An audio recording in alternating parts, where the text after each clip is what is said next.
पूजा के पुष्प चयन करने बाग में आ चुके थे।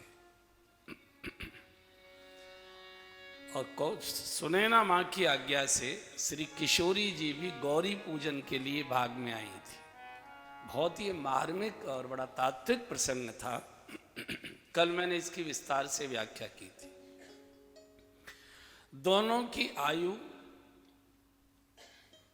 किशोर अवस्था है। वह किशोर सब भांति सुहाए। और किशोर अवस्था जीवन की सबसे मूल्यवान और खतरनाक अवस्था होती है। और जो भी कोई भी वस्तु मूल्यवान होती है उस पर खतरे बहुत रहते हैं। लोहे पर खतरा कम होता है, स्वर्ण पर खतरा ज्यादा होता है। तो ये भगवान ने और जानकी जी जगत के माता पिता हैं। माता रामो मत पिता रामचंद्र है, स्वामी रामो मत सखा रामचंद्र है।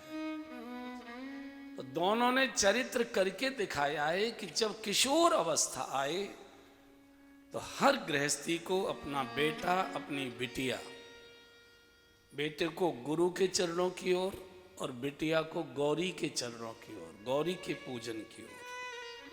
कल बहुत विस्तार से हमने बोला था, गुरु ये केवल शरीर नहीं है, गुरु एक सिद्धांत है, गुरु गुणों का पुंज है। गुरु माने सत्य, गुरु माने शील, गुरु माने गुण, गुरु माने गरिमा, गुरु माने धर्म, गुरु माने गंभीरता, गुरु माने विकास, गुरु माने प्रकाश। ये जो सद्गुण है पुरुष के, यानी पुल्लिंग के जितने सद्गुण हो सकते हैं ग्रंथों में, वे सब गुरु के प्रतीक है। किशोर अवस्था आते ही चंचलता आती है शरीर में, उद्दंडता आती है, उच्छृंखलता आती है, शरीर में तेज प्रकट होने लगता है, तेज का जन्म होने लगता है। तो इसके कारण से कई प्रकार की उच्छृंखलता है, उद्दंडता है शरीर में विकसित होने लगती है। माता पिता की आज्ञा का और इच्छा की अवहेलना बच्चे करने लगते हैं, माता पिता से छुपकर आने जाने लगते हैं। उस समय अगर ये ठीक जगह पर बिठा दिए गए, कोई गुरुओं के आश्रम में रखने की आवश्यकता नहीं होती, लेकिन गुरुओं की ओर लेकर चले, आपके साथ बैठे तो उनकी बातें कुछ सुने। और ये भी एक ऐसे स्थान है जहाँ हमारे माता पिता माथा टेक रहे हैं, हमारे दादाजी आकर माथा टेक रहे हैं, तो हमको भी इन चरणों में मस्तक झुकाना चाहिए। वहीं से इच्छा का एक शुभ का बीज पड़ जाया करता है। और बिटिया को सुनैना जी गौरी पूजन के लिए भेजती हैं। गौरी केवल शंकर जी की पत्नी या अर्धांगिनी नहीं है, गौरी माने गरिमा है, गौरी माने ज्ञान है, गंभीरता है, शील है, दया है, ममता है, करुणा है, समर्पण है, सेवा है, प्रेम है। ये जो स्त्रीलिंग के जितने सद्गुण हैं ये सब गौरी के प्रतीक हैं। और स्त्री करुणावान चाहिए, ममता से भरी हुई चाहिए, शील से भरी हुई चाहिए, दया से भरी हुई चाहिए। स्त्री कठोर और क्रूर नहीं चाहिए, ममता से भरा हुआ हृदय चाहिए, शील भरी वाणी चाहिए, लेकिन आचरण में दिव्यता और कठोरता चाहिए जिसको कोई हिला न सके। आज सबसे ज्यादा आक्रमण हो रहा है हमारी बेटियों पर, इस नाते से हो रहा है कि इस देश की मातृ शक्ति को आप विकृत कर दीजिए तो पूरी भारतीय संस्कृति विकृत हो जाएगी। क्योंकि जो भी धर्म कर्म सत्कर्म तीर्थ पूजा पाठ कथा प्रवचन दान पुण्य जो कुछ भी टंट घंट होती है हिंदू धर्म में और नाते से, तो वो केवल माताओं के कारण है। रो रो के, जिद करके, व्रत रख के, गिड़गिड़ा के, हाथ जोड़ के, मिन्नतें मना के पुरुषों से वो धर्म कर्म करा लेती है। पुरुषों का ज्यादा धर्म से संबंध नहीं होता है, उनका अर्थ से संबंध होता है। जैसे हो वैसे अर्थ हो। हमारे पास धन होगा तो सब देवता साधु संत ऋषि मुनि सारी सरकार सब हमारे अधीन हो जाएंगी। तो ठीक है, एक स्तर तक उनकी ये सोच मैं इसे गलत नहीं मानता हूं, क्योंकि सर्वे गुणा कांचन मार्शयन्ति शास्त्र ने जो बोला है तो कोई गलत तो नहीं बोला होगा, लेकिन उससे भौतिक समृद्धि सुख हमको अर्जित हो सकता है। और जितना भौतिक सुख बढ़ता जाता है उतनी ही आत्मिक अशांति भी बढ़ती जाती है। दोनों पैरेलल चलते हैं, पैरेलल चलते। बहुत प्रकार के सुख आ गए, लेकिन उतने ही प्रकार के रोग भी आ गए, उतने ही प्रकार के दुर्गुण भी आ गए, उतने ही प्रकार की अशांति भी आ गई। जितना बड़ा मकान उतनी ही बड़ी चीख चिल्लाहट।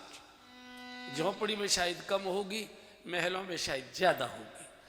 तो वो अर्थ भी आवश्यक है भौतिक जगत के लिए, लेकिन भारत अर्थ से नहीं जीता, भारत शरीर से नहीं जीता, बुद्धि से भी नहीं जीता, भारत आत्मा से जीता है। हमारी आत्मा क्या कहती है? बुद्धि कहती है कर लो, इस दुनिया में रहना है तो आटे में नमक मिलाने में कोई बुराई नहीं है, ठीक है। लेकिन कई बार इतना नमक मिल जाता है कि रोटी ही कड़वी हो जाती है, अपना भी स्वाद बिगाड़ती है और बाकी का भी स्वाद बिगाड़ती है। अर्थ चाहिए लेकिन धर्म के साथ, अर्थ चाहिए लेकिन सेवा के साथ। अर्थ के साथ अगर धर्म और सेवा जुड़ेगा तो अर्थ अनर्थकारी नहीं होगा, अर्थ अर्थकारी ही होगा। तो भगवान गुरुदेव के चरणों में गए हैं, धर्म के प्रकाश के, ज्ञान के शिखर के, विकास की चरणों की ओर गए हैं। और जानकी जी ममता की, करुणा की, दया की, सेवा की, समर्पण की, शीलता की, दिव्यता की ओर गौरी के चरणों में गई है। भगवान भी बाग में आ चुके थे और श्री किशोरी जी भी सखियों के साथ बाग में आ गई थी। एक बार चौपाई गा लेते। तेहि अवसर सीता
शब्द देखिए गोस्वामी जी, गिरजा की पुत्री, पहाड़ की पुत्री।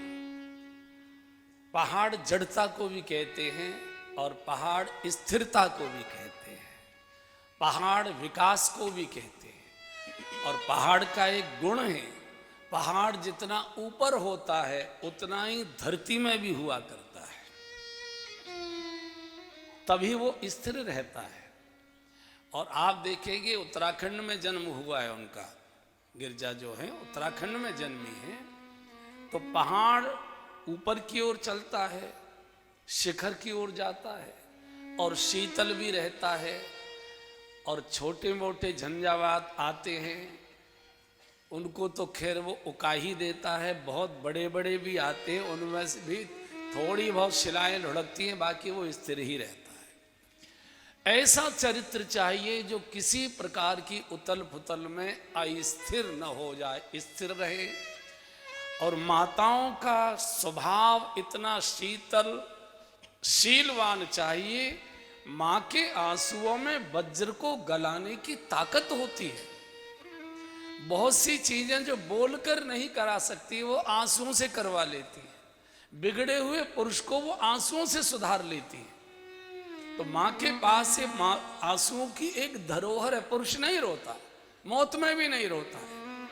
ऐसे आंख कर लगे, ऐसे ऐसे करेगा, काला चश्मा लगा के बैठ जाएगा।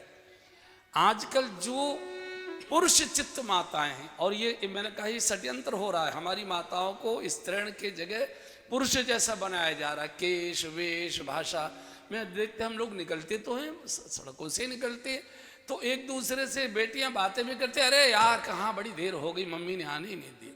यानी बिल्कुल वही पुरुषों जैसी, वही चौराहे पर खड़े होकर सिगरेट पीने की इच्छा हो जाती है कई बार। हम कोई कम नहीं है, हम तो ऐसा वैसा। अब ये युग है, इसकी कोई आलोचना करने का लाभ नहीं है, इसी युग में जीना है। वर्षा को नहीं रोका जा सकता, लेकिन जो लोग अपने सिर पर छतरी लगा सकते हैं वो भीगने से बच सकते हैं। और कथा बस इतना ही काम करती है, कथा केवल इतना ही काम करती है, वो छोटा सा छाता दे देती है, इसको साथ रखना, धूप भी बचेगी, ताप भी बचेगा, वर्षा की भीग भी बचेगी। तो बहुत जब यानी शब्दों से और किसी चीज से जब कुछ नहीं परिणाम होता है, फिर माता अंत में आंसुओं का उपयोग करती है। और किसी की ताकत नहीं है पुरुष की कि रोती हुई स्त्री को धक्का देकर चला जाए, ये किसी में ताकत नहीं होती। तो ये शील है, शील है। माताओं का आंसू दिव्यता लिए होता है, बहुत पवित्र होता है, पवित्र होता है। तो गौरी पूजन के लिए आई हैं, माने इन गुणों को स्वीकार करने के लिए आई हैं, उन गुणों का आशीर्वाद लेने के लिए आई हैं। गृहस्थाश्रम में जा रही हैं और देखिए बिल्कुल ससुराल में पैर ठीक से डोली से उतरी भी नहीं है, तो कितना बड़ा वज्रपात होता है, कितना बड़ा ठीक से, यानी ससुराल में ठीक से मुझे लगता है पूरा महल ठीक से देखा भी नहीं होगा, तब तक तो वनवास की आज्ञा हो गई, आदेश हो गया।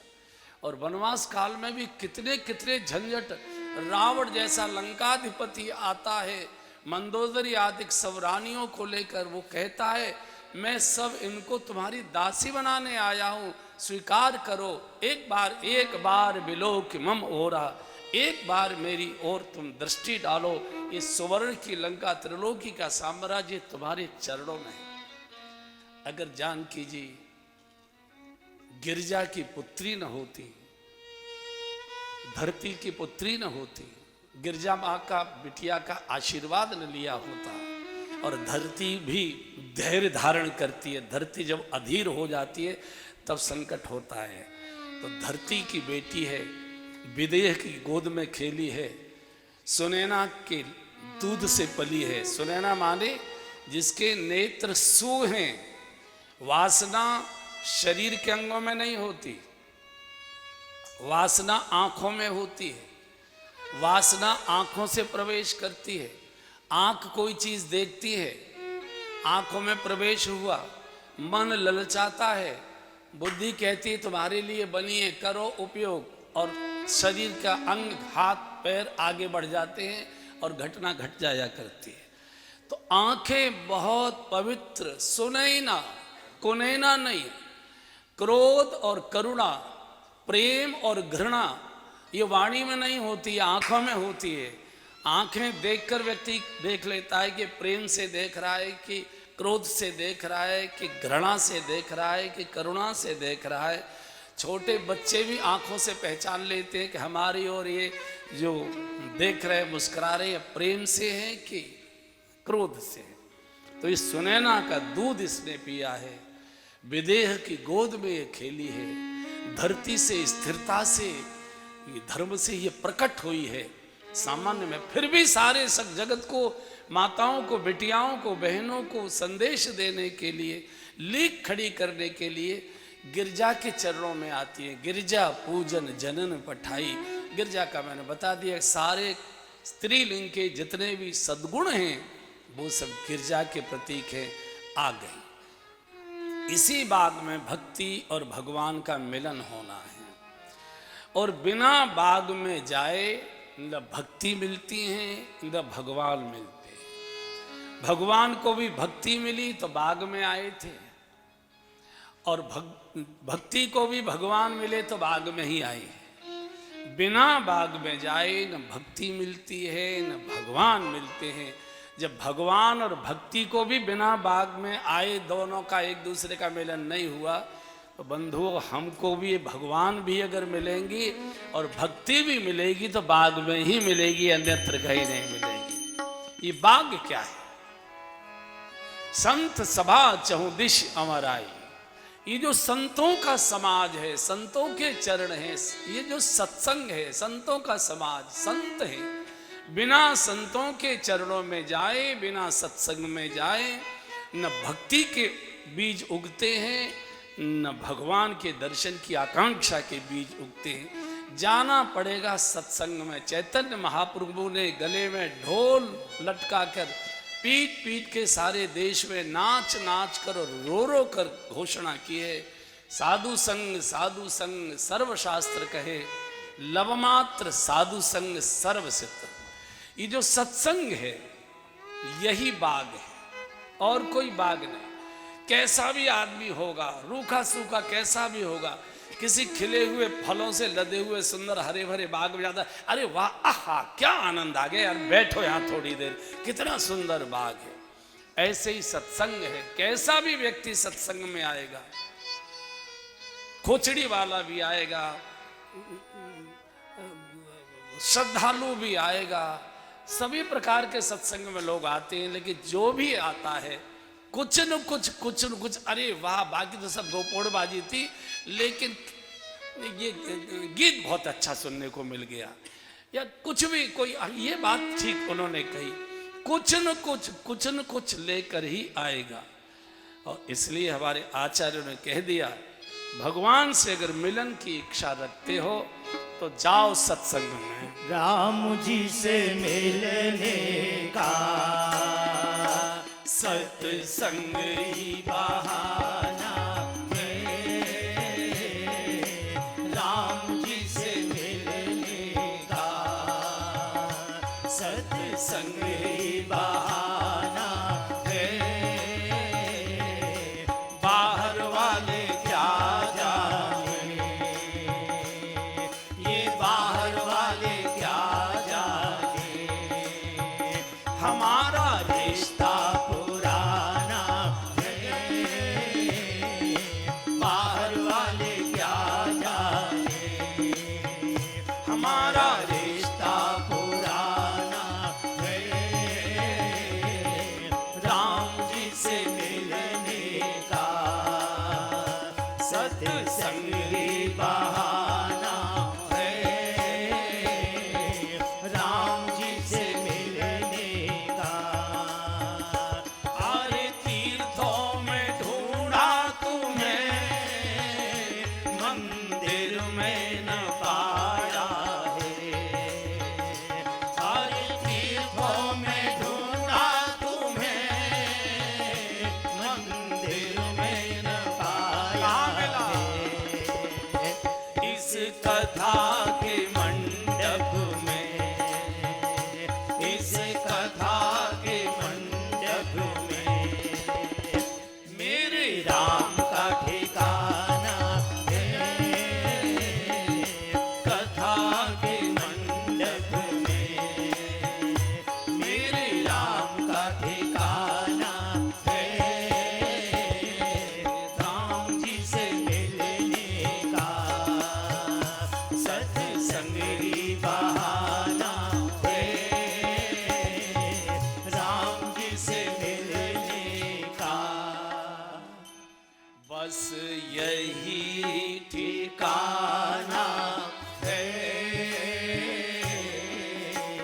राम जी से मिलने का।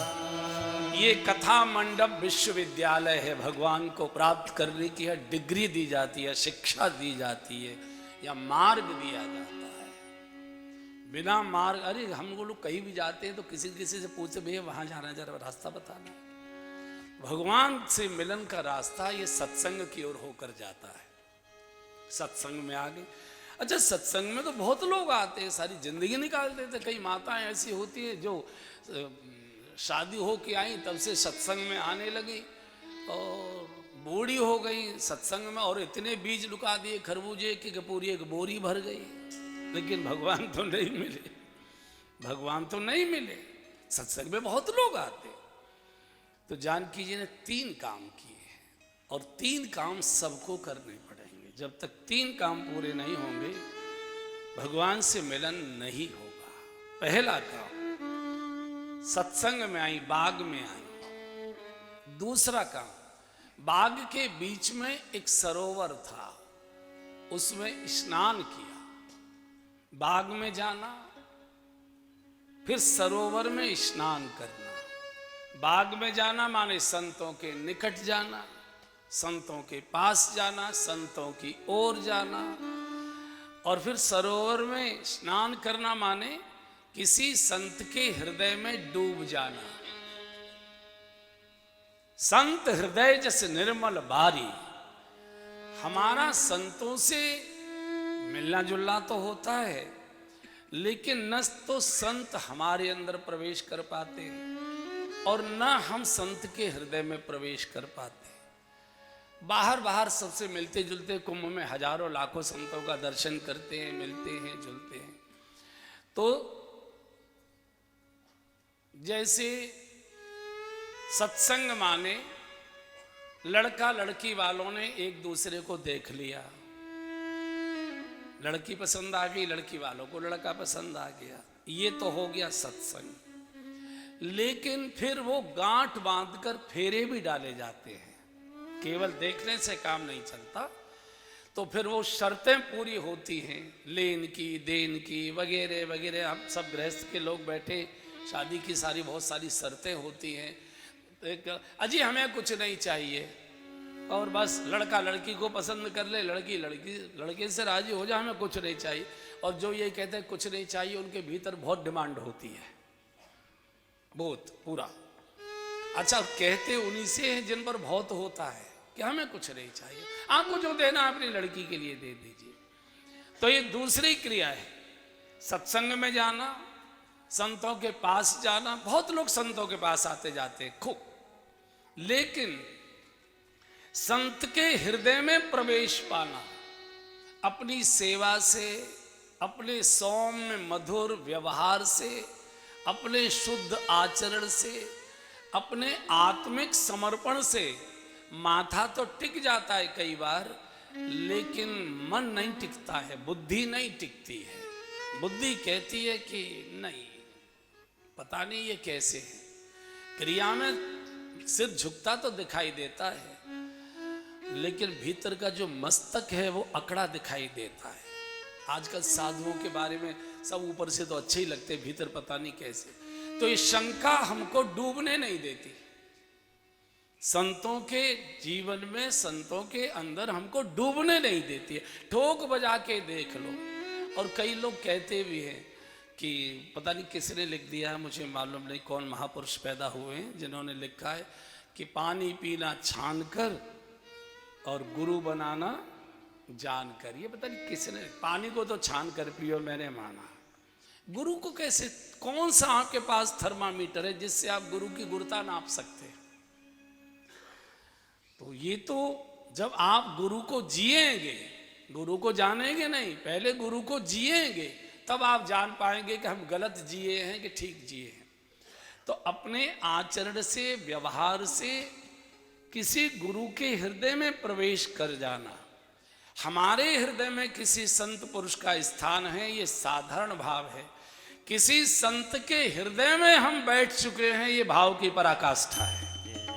हम किसी संत को याद करते हैं, ये सामान्य घटना है, सामान्य बात है। अपने पूजा के आसन पर बैठकर कोई संत हमको याद करता है, बहुत दिन से नहीं आया, कैसे होगा, क्या है, बड़ा अच्छा। कोई संत हमको याद करे, वो तभी होगा जब आप उसके हृदय में बैठेंगे। जो हमारे मन में होता है उसी की हमको यादें आती है, वही हमारे ध्यान में आता है। जो हमारे पेट में होता है उसी की हमको डकारें आती है। जो मन में होता है उसी की याद आती है, और जो हमारे पेट में होता है उसी की डकारें आती है। तो गुरु पेट में नहीं चाहिए, गुरु हमारे मन में चाहिए, और गुरु के मन में हम चाहिए। गुरु के अंदर प्रवेश करने के लिए तो बहुत दैन्यता, बहुत दैन्यता, बहुत विनम्रता, बहुत समर्पण, तब गुरु का हृदय खुलता। बहुत सेंसिटिव है। आजकल के दरवाजे ऐसे हो गए ना कि उनको जितनी जोर से और खोलने की कोशिश करो उतनी जोर से और लग जाता है। अभी मैं फंस गया ना, वहाँ लेटन जो हमारा स्नानगार था, वो जो फंस गया मैं, वो एकदम मैं बहुत तरह खींचूँ वो और पट्टा कर रहा हो जाए, बड़ी मुश्किल हो गई और बड़ी घबराहट होती है। अगर वो बंद हो जाता है तो बड़ी घबराहट होती है कि क्या करें, किसको बुलाएं, किसको करें, उसमें से कोई सुन भी नहीं पाता है, बड़ी मुश्किल होती। तो इतने विनम्र हो जाए, इतने दैन्यता कि गुरु अपने हृदय के द्वार हमारे लिए खोल दे और हम प्रवेश कर जाए। गुरु के होठों पर नहीं चाहिए, गुरु के हृदय में चाहिए। और जो हृदय में होता है फिर वो धड़कन हो जाता है। गुरु उसी के कल्याण के लिए भजन करता है, उसी को फिर आशीर्वाद मांगे नहीं जाते, आशीर्वाद दीजिए, आशीर्वाद दीजिए, आशीर्वाद दीजिए। ये सब झूठी बातें होती। चुनाव आते हैं, जो निकलता है आशीर्वाद दीजिए, आज हाँ हमारा आशीर्वाद है, हाँ हमारा, वो दसियों को आशीर्वाद दे देता है, वोट थोड़ा ही देता है, वोट कहाँ देता है। तो ये तो केवल ऊपर की दिखावटी बात है। आशीर्वाद मांगे नहीं जाते, आशीर्वाद बटोरे जाते हैं, आशीर्वाद संजोए जाते हैं, आशीर्वाद अपनी झोली में रखे जाते हैं, बांध के हृदय में सटक कर भरे जाते हैं। तो जानकी जी ने दूसरा काम ये किया, बाग में आई, बाग में स्नान किया, सत्संग में जाना, संतों के पास जाना, फिर अपने आचरण व्यवहार सेवा से, अपने सद्गुणों से किसी संत के हृदय में प्रवेश करना। और फिर तीसरा काम करती है, बाग में मंदिर था गौरी का, उसमें पूजन करने जाती है। गौरी कल मैंने निवेदन किया था कि ये केवल शंकर जी की अर्धांगिनी ही नहीं है, गौरी माने श्रद्धा। और गोस्वामी जी लिखते, श्रद्धा बिना धर्म नहीं होई, श्रद्धा बिना धर्म नहीं होई, बिनु महि गंध के पावहि कोई, बिनु महि गंध के पावहि कोई, आजी बिनु महि गंध के पावहि कोई,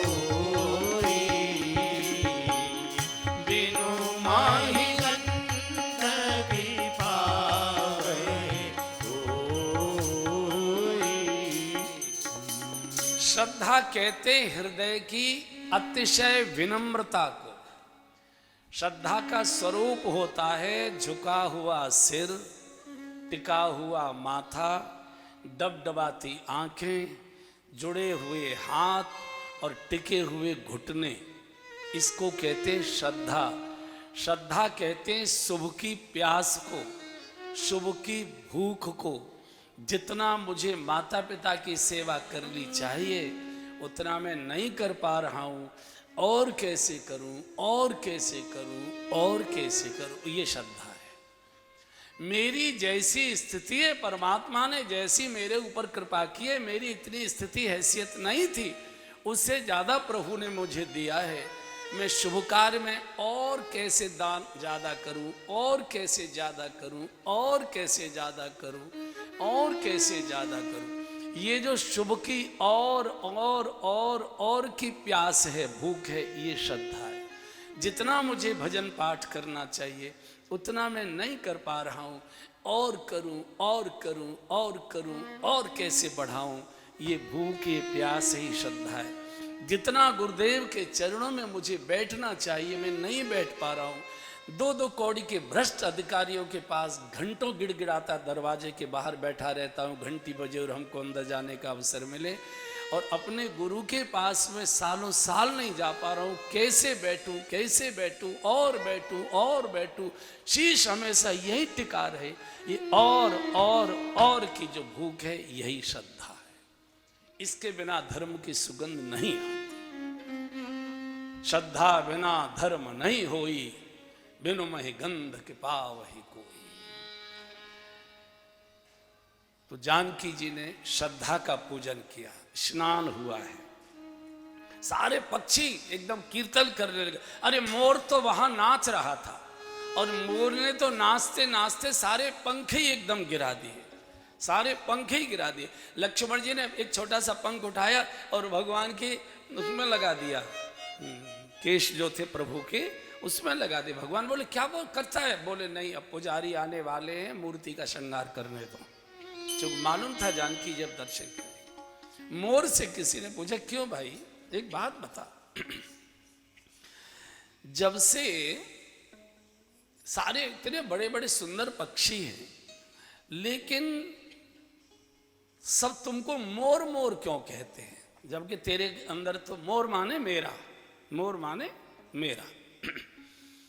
जब कोई सुंदर भी नहीं, तन विचित्र, लंबा लंबा डंगा सा है, कायर वचन, न भी कोई पटाखा छोड़ दे, काऊ काऊ काऊ पैको पैको करता है। तन विचित्र, कायर वचन, और हृदय भी तेरा कोई बड़ा शुद्ध नहीं है, बड़ा कोई फलाहार नहीं करता। आहार चित्त घोर, सांप खाने वाला, उसका हृदय तो वैसे ही विषैला रहेगा।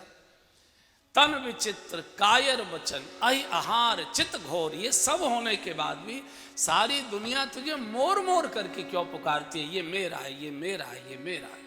मोर ने बड़ी अच्छी बात कही। मोर का मेरे अंदर कोई गुण नहीं है। तन विचित्र है, कायर वचन है, हृदय मेरा विषैला है, जहरीला है, चूंकि सांप खाता हूं।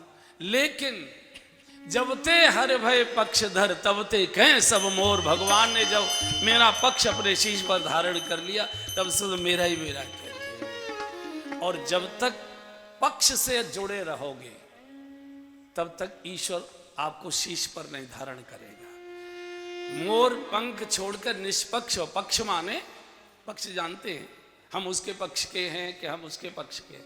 मोर ने पक्ष ही त्याग दिए सारे के सारे। और जो अपना पक्ष त्याग कर निष्पक्ष हो जाता है, उसे भगवान कृष्ण भी धारण करते हैं और राम भी धारण कर लेते हैं, दोनों धारण करते हैं। भगवान कृष्ण की पहचान मोर पंख से ही है। जो भगवान निष्पक्ष होता है, भगवान पक्षकर नहीं होता, भगवान निष्पक्ष होता है। तो जानकी जी ने स्नान किया, गौरी पूजन के लिए बाग में गए। इधर एक सखी ने देखा कि रोज बाग में आते थे, इतने फूल तो कभी नहीं खिले जितने आज खिले हुए दिखाई दे रहे हैं। फूलों को भी लगा, अभी तक हम भौतिक सूर्य से खिला करते थे, आज तो अलौकिक सूर्य आया है। अगर आज न खिले तो अभागे के अभागे रह जाएंगे। इसलिए हर कली खिल खिल कर ऐसे झूम झूम कर संकेत करती है, प्रभु हमको चुने, प्रभु हमारा चयन करें, प्रभु हमको स्वीकार करें, प्रभु हमको अपने साथ लें। हर फूल हर कली यही चाह रही है, मुझे भगवान के हाथों में जाना है, मुझे भगवान के हाथों में जाना है, मुझे भगवान के हाथों में जाना। चूंकि सब खिल गई, और खिले हुए मन को भगवान चयन करके और अपने साथ ले जाया करते हैं। बुझे हुए मन को कोई नहीं पसंद करता है, खिला हुआ मन, सब कलियां खिल गई। तो सखी बाग देखने गई, मैं तो इतने दिनों से बाग में आ रही हूँ, रोजाना जानकी जी आती है, इतना तो कभी फूल खिला नहीं। तो जैसे और आगे तक बढ़ गई तो दूर जाकर देखा उन दोनों राजकुमारों को, जिन्होंने कल अपने रूप माधुर्य से सारे जनकपुर के नागरिकों को पागल कर दिया था। उसने जब भगवान का दर्शन किया, ओह एकदम भागी, पसीने से लथपथ, सांस चल रही है, धकधकी चल रही है उसकी। सखियों ने कहा क्या हुआ? बोले बता नहीं पाऊंगी। अरे जानकी जी ने जब पूछा, अरे बता तो सही क्या हुआ? बोले बता नहीं पाऊंगी, मेरे साथ चलो। क्या, कहाँ चलूं? बोले वही दोनों राजकुमार देखन बाग कुंवर धोई आए, देखन बाग कुंवर धोई आए। बय किशोर सब भांति सुहाई, बय किशोर सब भांति सुहाई। श्याम गौरी की कहूँ बखानी, बोल नहीं पाऊंगी, वर्णन नहीं कर पाऊंगी। कीनी कहूँ बखानी, श्याम गौरी कीनी कहूँ बखानी।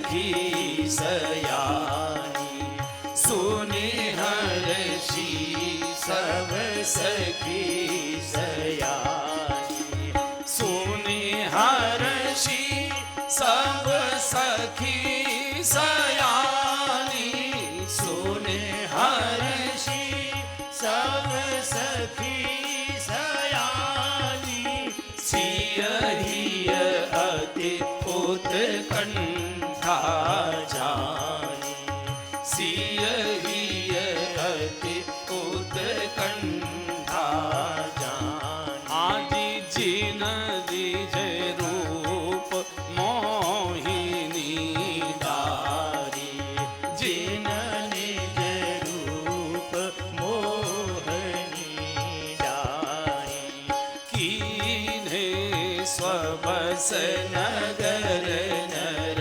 नारी, कीन्हे स्वबस नगर नर नारी, वरनत छवि जह तह सब लोग, वरनत छवि जहाँ तहाँ सब लोग, अवश्य देखियहि देखन जोग, अवश्य देखियहि देखन जोग। इसकी सांस चल रही है, पसीना पसीना, और बोल नहीं पा रही है। जानकी जी ने कंधा पकड़ा रही, बता तो सही क्या हुआ, कौन है, क्या कर आई, क्या हो गया।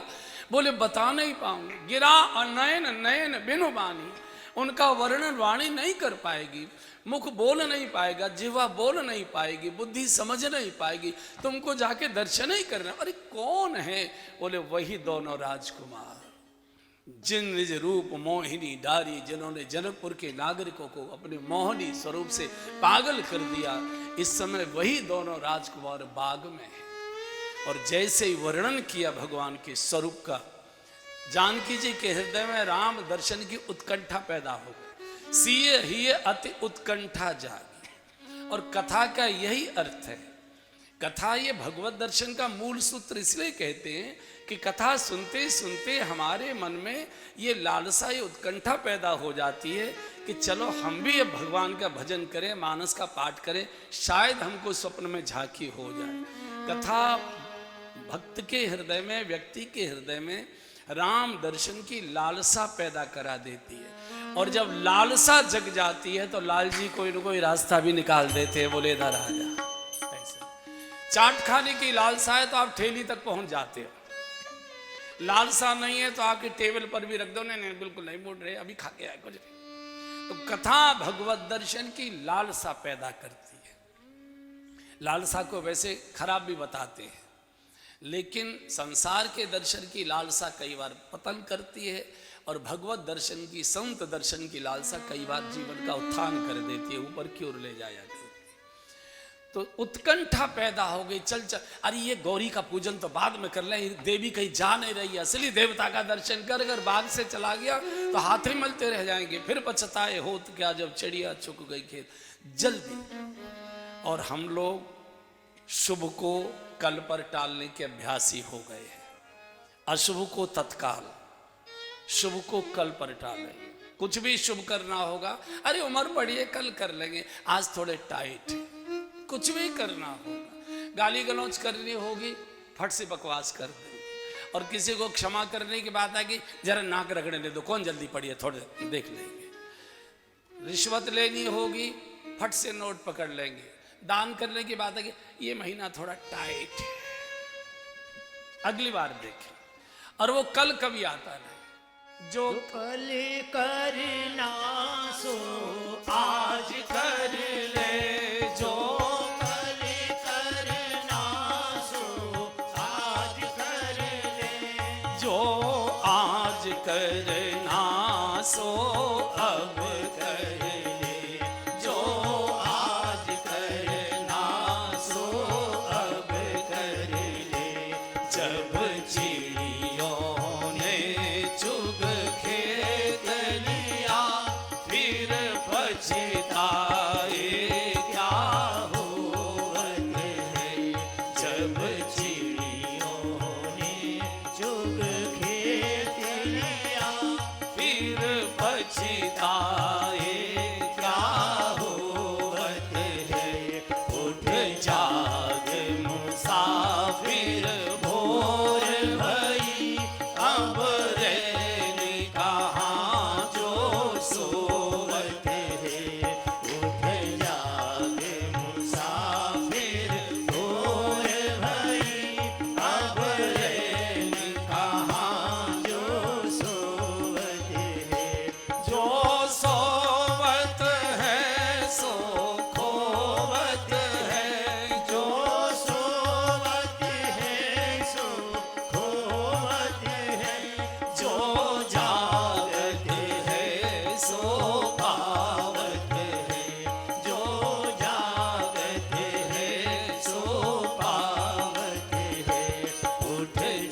वेद की घोषणाएं उत्तिष्ठित जागृत प्राप्य वरान निबोधत। जाग उठो, जागो और आगे बढ़ो। हमारे स्वभाव में एक सबसे बड़ी विचित्र ये स्थिति, ऐसा नहीं हम बड़े बुरे हैं, कलयुग में कितने अच्छे लोग बैठे, सब काम छोड़कर आ 3-3 घंटे और कथा में आ रहे हैं, कितनी दूर से चलकर आए हैं, फिर ट्रैफिक की फजियत सहन की होगी, घर की भी डांट फटकार खाई होगी, रोज कथा में क्या धरा है, कथा में ये है वो है, कितने प्रकार के उपहास और आपने व्यंग सुने होंगे, फिर भी आ रहे हैं, फिर भी आ रहे। तो शुभ को पोस्टपोन मत करिए, अशुभ को पोस्टपोन करिए। हमारे स्वभाव में आ गया कि हम अशुभ को तत्काल पालन करते हैं, शुभ को कल पर टाल देते हैं। इसको थोड़े दिन आप बदल कर देख लीजिए, थोड़े दिन शुभ को तत्काल करिए, जैसे हो वैसे करिए, अशुभ को कल के लिए टाल दीजिए। गाली देनी है, बोले देने का मन तो कर रहा है, तुम बहुत देर से मैं सुन रहा हूं कि ऐसी बड़बड़ गालियां दे रहे हो, मन तो मेरा भी कर रहा हूं इससे तगड़ा उत्तर दूं, लेकिन कल बताऊंगा तुम्हें।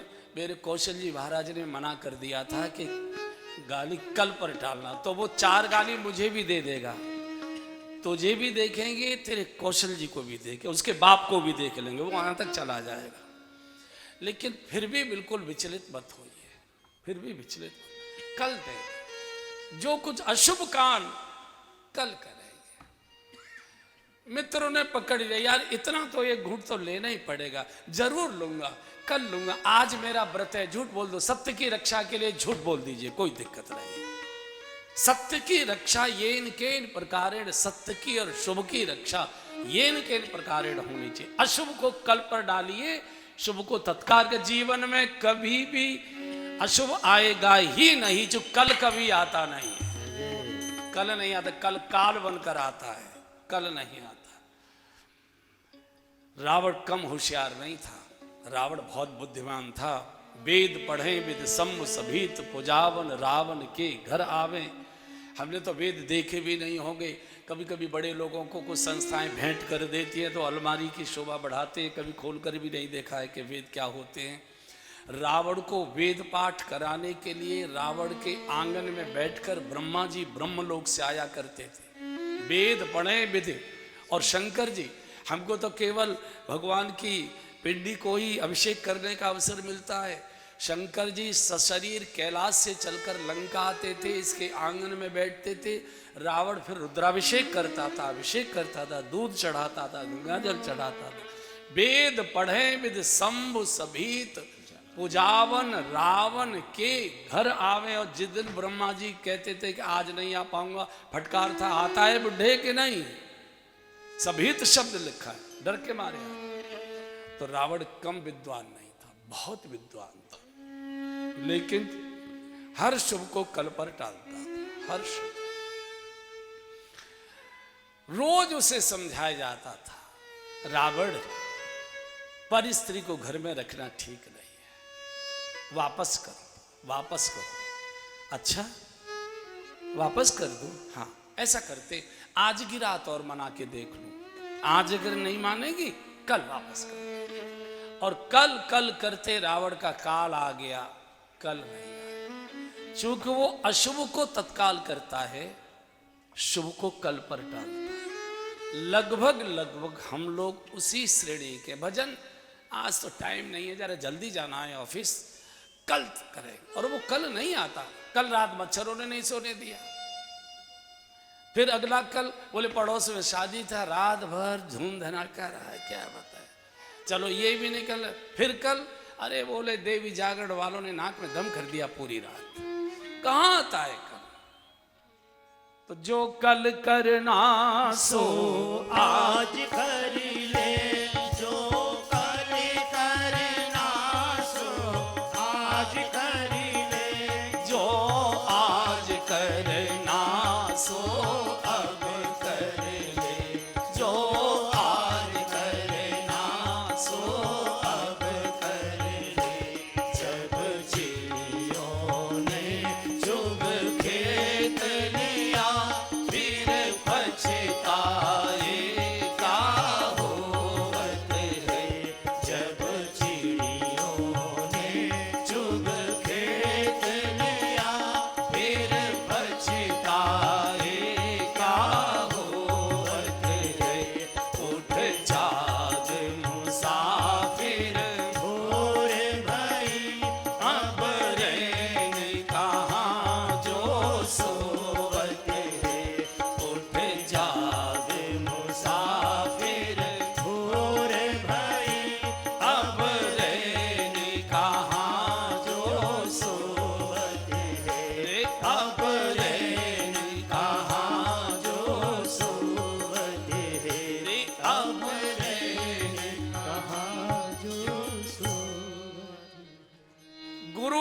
पीछे जानकी जी खड़ी हो गई। ये सेविका, ये जो सखी है इनकी, ये इस समय गुरु की भूमिका में है। चल मेरे पीछे पीछे आ, और हमेशा गुरु के ही पीछे चलिए, गुरु के ही कदमों के अनुसार चलिए, उसके कदमों के ही पीछे पीछे चलिए। कभी गड्ढे में नहीं गिरेंगे, कभी मोच नहीं आएगी, कभी धोखा नहीं होगा। हो सकता है कि सत्य ज्यादा बोलने में धोखा हो जाए, लेकिन अहित नहीं होगा। जो धोखा कर देगा वो अशांत रहेगा। आप इतने से संतुष्ट हो जाएंगे, उसी के भाग्य कथा कर लिया, चल जैसी करनी वैसी भरनी। किसी न किसी सत्पुरुष के मार्गदर्शन में, किसी न किसी सत्पुरुष के इशारों में, किसी न किसी सत्पुरुष के कदमों में शीश झुकाए रहिए और किसी न किसी सत्पुरुष के ही अनुगामी बने रहिए। वो जैसे चलते हैं, वो जैसा आचरण जीवन का करते हैं, वैसे वैसे वैसे वैसे वैसे गुरु ही बेड़ा पार लगाता है। बिना गुरु के बेड़ा पार नहीं होता है। गुरु बिनु भावनी तरई न कोई, गुरु बिनु भावनी तरई न कोई। जानकी जी स्वयं गुरु के पीछे, आज सखी गुरु की भूमिका में हो। जो विरंचे शंकर सम आगे आगे सखी कहाँ है, कहाँ है, कहाँ है, कहाँ है भगवान, कहाँ है? वृंदावन में, हरिद्वार में, काशी में, अयोध्या में, कहाँ है, कहाँ है? हम लोग करते हैं ना यहाँ वहाँ। बोले मेरे पीछे पीछे चली आओ, अभी यहीं थे, मिल जाए। तो भगवान की यात्रा कई बार निराश कर देती है, लेकिन यात्रा शुभ है, इसको बंद मत करिए, बंद मत। कबहू तो दीन दयाल के भनक पड़ेगी का, कभी न कभी कभी। तो जब जानकी जी चली तो पूरे साजो श्रृंगार के साथ थी, राज परिवार की बिटिया थी। तो चलने से उनके आभूषण बजने लगे, कंकन किनके